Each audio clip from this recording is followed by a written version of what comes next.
నేను ఒక్కనై కొట్లాడినప్పుడు ఒక బలమైన శక్తిగా కేసీఆర్ ఉన్న కాలంలో కొట్లాడినా, మీరు లేరప్పుడు. వాళ్ళతోని కొట్లాడి గీడికి వచ్చిన ఆయన మేమే గెలిపించినాడు. నన్ను గెలిపించిన మహబూబ్ నగర్ వంశీచంద్ర రెడ్డిని ఎందుకు గెలిపించలే?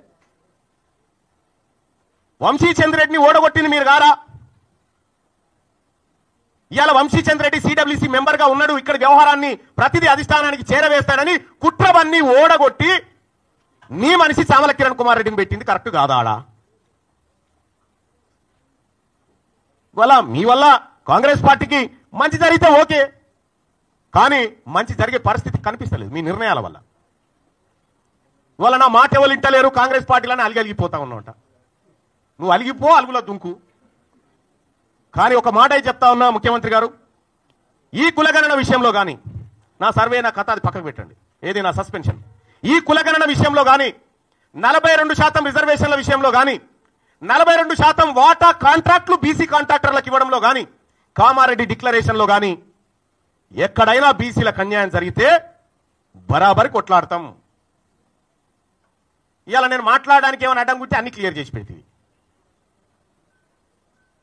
కాబట్టి ముఖ్యమంత్రి గారు ఈరోజు కూడా మేము సూచన చేయదలుచుకున్నాం.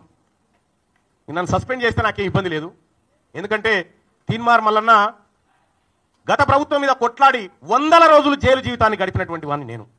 ఇప్పుడు నీ పక్క పంటి ఉన్న వాళ్ళు ఎవరు జైల్లో లేరో, ఒక కేసు కూడా లేదు వాళ్ళ మీద. అధికారం రాగానే దగ్గరికి వచ్చి కూర్చున్నాడు.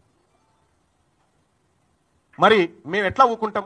రేపొద్దున ఖచ్చితంగా గ్రామాన బీసీ వాదాన్ని తీసుకుపోతాం, బీసీ ప్రజలను చైతన్యవంతం చేస్తాం. ఇప్పటికే ఎమ్మెల్సీ ఎన్నికల్లో బీసీల సత్తా దాటినం.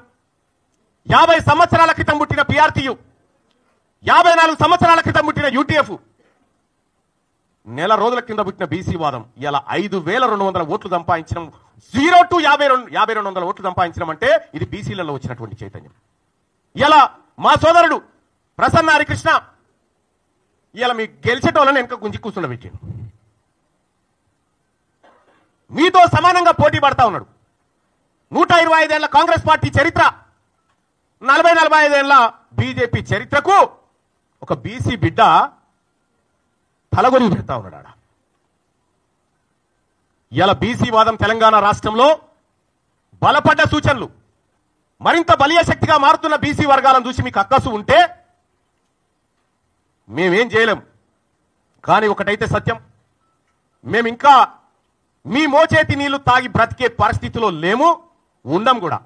రేపటి నుంచి బీసీలకు దక్కిన వాటా ఎంత, దక్కుతున్నదెంత, మా భూములు ఎన్నిపోతా ఉన్నాయి, మాకిచ్చిన సంపద ఎంత, మా ఉద్యోగాలు ఎంత, మీ ఈడబ్ల్యూఎస్ కోటా ద్వారా 25,000 ఉద్యోగాలు దొంగతనంగా ఎత్తుకపోయిన లెక్కలు ప్రతిదీ బయట పెడతాం, మా ప్రజల్ని చైతన్యవంతం చేస్తాం.